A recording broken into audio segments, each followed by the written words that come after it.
हरतालिका तीज की आप सभी लोगों को हार्दिक शुभकामनाएं। हेलो दोस्तों, देखिए हरतालिका तीज व्रत संपन्न हो गया है।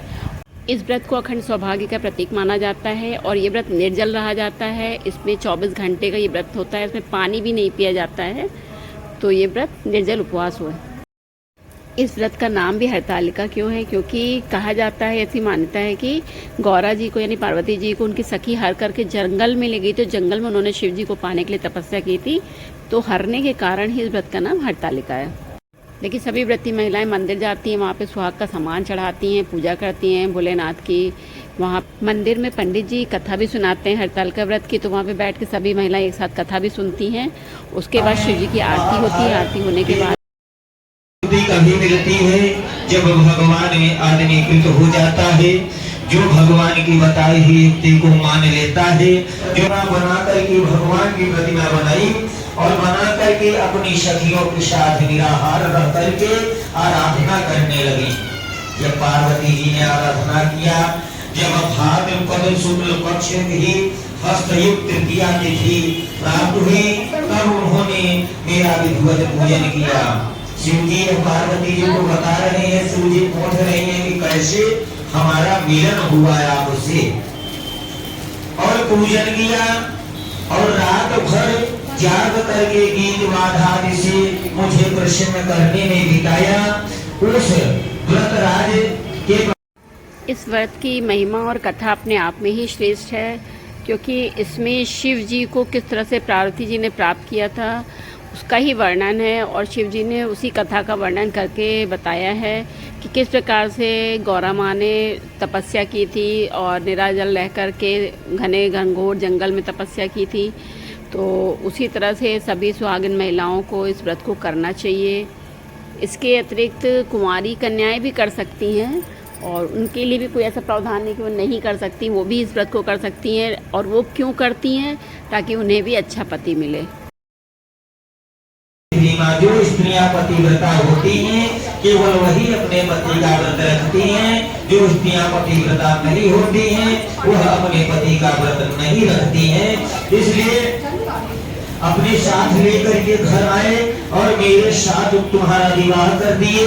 यह स्त्री पुरुष दान नहीं करते हैं, उनको मरने के बाद में भोजन भी प्राप्त नहीं होता है। कई वर्षों तक बगैर भोजन के तड़पते रहते हैं, और जो है भोजन के बिना तड़पते रहते हैं उनका बगैर भोजन के ही मृत्यु हो जाता है, बार बार उनका जन्म हो जाता है, और इस प्रकार से जीवन मरण का संघर्ष उनका चलता रहता है। लेकिन जब पंडित जी कथा कहते थे और समाप्त हो जाती थी, तो फिर भोले बाबा की आरती होती थी। तो हम लोग जब कथा सुन रहे थे तो कथा समाप्त हो गई थी, तो उसके बाद ये हुआ कि पहले आरती होगी, तो शिव भगवान की आरती शुरू हो गई है, महादेव की। और आरती होने के बाद फिर और जो स्त्रियाँ आई हैं, वो जो पूजा कर रही हैं, वो फिर बैठेंगी, तो पंडित जी फिर से कथा कहेंगे और वो कथा सुनकर ही जाएंगी।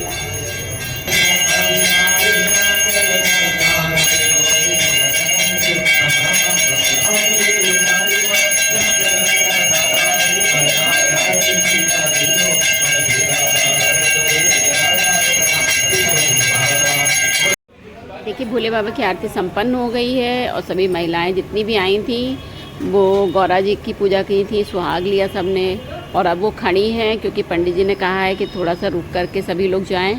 और ये व्रत जो है वो बहुत ही कठिन होता है, इस व्रत को करना भी बहुत कठिन होता है। एक्चुअली व्रत जो पड़ता है जब ना, उसमें गर्मी भी बहुत होती है, और गर्मी की वजह से ये व्रत और भी कठिन हो जाता है।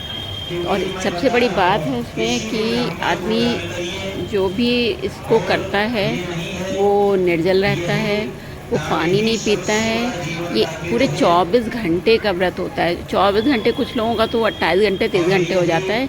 जब आप पानी भी नहीं पी सकते हो तो बहुत ही, इसलिए ये कठिन होता है क्योंकि भयंकर गर्मी में पड़ता है और पानी भी नहीं मिलता है, तो व्रत तो कठिन होगा ही होगा।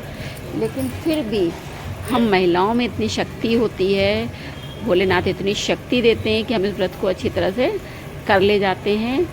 इसीलिए इसे अखंड सौभाग्य का व्रत कहा गया है।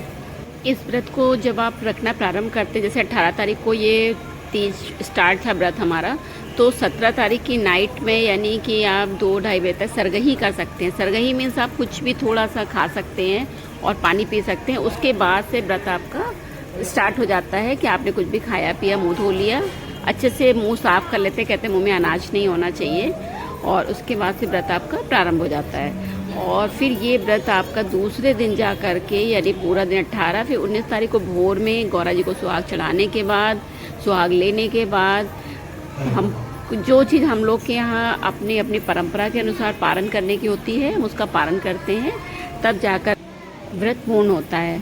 और इसमें ये भी मान्यता है या ये भी कहा जाता है कि भोर में चिड़िया बोलने से पहले पारण कर लेना चाहिए, तो वो शुभ माना जाता है। तो हम तो अपना 5:30 बजते तक मेरा पारण हो जाता है, चिड़िया बोलने नहीं पाती, मैं उसके पहले पारण कर लेती हूँ।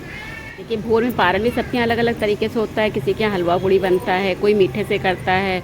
मेरे यहाँ खड़ा देशी चना और हरी खड़ी मूंग जो उड़द होती है ना, वो भिगो करके उसका पारण 5-5 दोनों घोटा जाता है।